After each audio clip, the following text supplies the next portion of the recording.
ele estava num bom nível anterior à chegada do Jorge Jesus. Ele era um dos poucos jogadores que já estava fazendo uma boa temporada, um bom 2019, mesmo pré-Copa América. Mesmo ainda na equipe do Abel. Jogando por dentro em alguns momentos, jogando partindo da esquerda em outros, mas já num nível acima do restante do time. E com o encaixe da equipe, com o acréscimo das chegadas, com o acréscimo principalmente do trabalho do Jesus, aí deslanchou de vez e virou o atropelo que foi no último ano junto ao Gabigol, inclusive culminando em lobby e convocações merecidas para a seleção brasileira, tanto de um como do outro. Só que o Flamengo está tão forte, mas tão forte, que mesmo quando o Bruno Henrique não joga, o time vai mantendo o seu rendimento. Espião estatístico vai ajudar a gente a entender qual é melhor, qual a diferença entre o Flamengo com e sem Bruno Henrique. Em 2019 foram algumas partidas e a gente mostra um estudo curioso para você. Bruno Henrique é fundamental, mas o Flamengo é muito forte.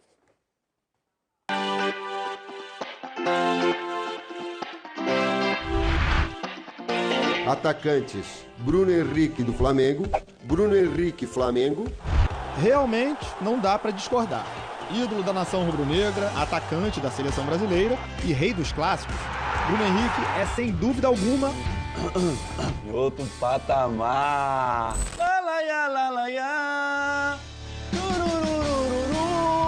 Desde que chegou ao Flamengo, o atacante já fez 67 jogos pelo clube. E o retrospecto é para lá de positivo, com 35 gols marcados e 16 assistências. Com esses números e com todos os títulos que o Flamengo conquistou ultimamente, não dá pra dizer que Bruno Henrique não faz falta, né? Então...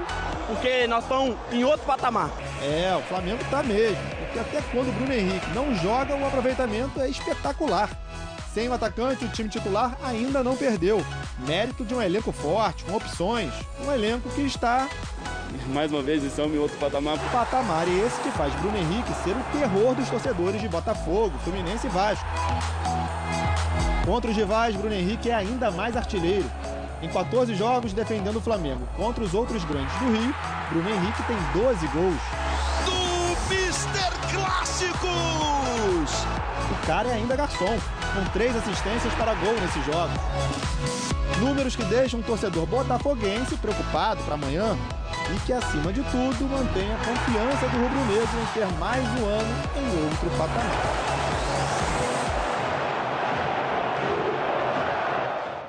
Outro patamar mesmo, Paulo Nunes. Bruno Henrique faz a diferença, né? Mas quando não joga, o time é muito forte. Não quer dizer que ele não é fundamental para a equipe. O Flamengo contratou jogadores, né, com muita capacidade, né? Jogadores que podem jogar quando ele não está presente.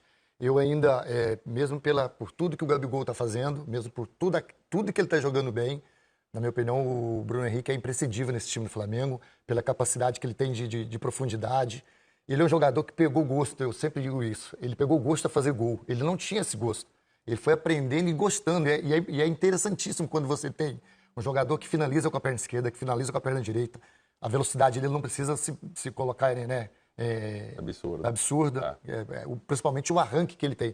E ele tem uma subida de cabeça, uma impulsão extraordinária. É um jogador que tem muita capacidade. Então, assim, é muito difícil você colocar, se você vai falar, tem o Michael, tem o Pedro que joga diferente, né? Tem o próprio Vitinho que está atuando muito bem esse ano. Tem a confiança do Jesus, né? Exatamente. Tem o próprio Pedro Rocha que não está nem atuando direito. Então, assim, ele tem jogadores que podem, contra o Botafogo, colocar os jogadores vão dar conta do recado. Agora, substituir o Bruno Henrique da maneira que ele está jogando, acho muito difícil. Hoje começou um zum em rede social também sobre início de conversas ou continuidade de conversas do Flamengo com o JJ, com o Mister, para já começar a trabalhar uma renovação.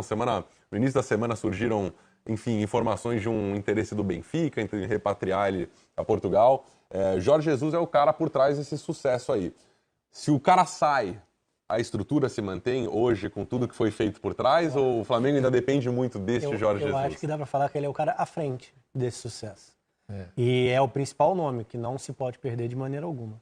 Até porque é extremamente difícil dar um tiro certeiro para dar continuidade ao trabalho dele dentro do Flamengo. O nível atingido é muito alto, é muito superior ao restante das equipes no futebol brasileiro. Os jogadores são muito bons? Óbvio que são. Mas se fosse com uma outra escolha de técnico, e o Flamengo teve essa escolha, o Abel, no início da temporada, e teve longe de apresentar um desempenho parecido com o que apresenta da chegada do Jesus para cá. Fatalmente o Flamengo iria ao mercado para tentar encontrar um treinador de características próximas. Existe? Não que eu saiba, pelo menos aqui, facinho, à disposição. Essa é a questão. Eu não sei se o Benfica, especificamente, teria tamanho hoje, já que ele já foi muito vitorioso no clube, para seduzir o Jesus entre permanecer aqui e retornar ao futebol europeu, mais precisamente a Portugal. Eu acho que ele ainda vislumbra voos mais altos, principalmente essa afirmação no cenário europeu em equipes que enfim, os grandes clubes europeus que disputam os grandes títulos com chances de vencer. E aí, o chato com relação à renovação é que esse tipo de debate é muito mais próximo de fim de temporada europeia, né? Então, fatalmente, ele vai empurrar, como tem empurrado. Exatamente, o contrato é vai até esperar maio, chegar ao ele não fim. tem interesse algum em prolongar hoje. Tá confortável. E para o Flamengo, o desconforto só é imaginar que Pode chegar der em um azar maio. tremendo, perder o seu principal nome, que para mim é o pilar, porque as ideias que estão por trás de todo o sucesso são no treinador. E a dificuldade de substituí-lo no mercado. Ele mudou, só entrando nessa questão que o Rafa está dizendo, ele mudou, né?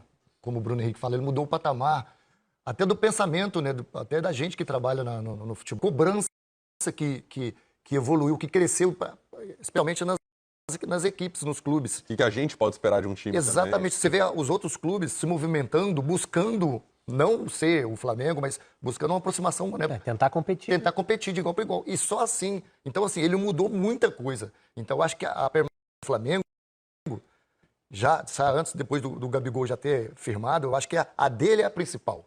6 meses, uma maneira de jogar que todo mundo, não tem um torcedor, um cronista, um jornalista que não tenha prazer de ver o Flamengo jogar. Então ele não modificou só a equipe do Flamengo, ele modificou o jeito de jogar do futebol brasileiro. Você vê, o exemplo é o espião estatístico. Bruno Henrique é um monstro. Sem ele, o Flamengo tem um aproveitamento superior. Isso é absurdo. É o Jesus, não são os jogadores. Eles são muito bons. Eles dão uma resposta no mais alto nível. É claro que há excelência no jogo, também individual. Mas se fossem os mesmos jogadores, sem esse contexto, sem as ideias por trás para unir o que é essa qualidade... São só muitas São estrelas. só bons jogadores muitas amontoados. estrelas juntos no time. Bom, esse trabalho, esse sucesso tem tido reconhecimento.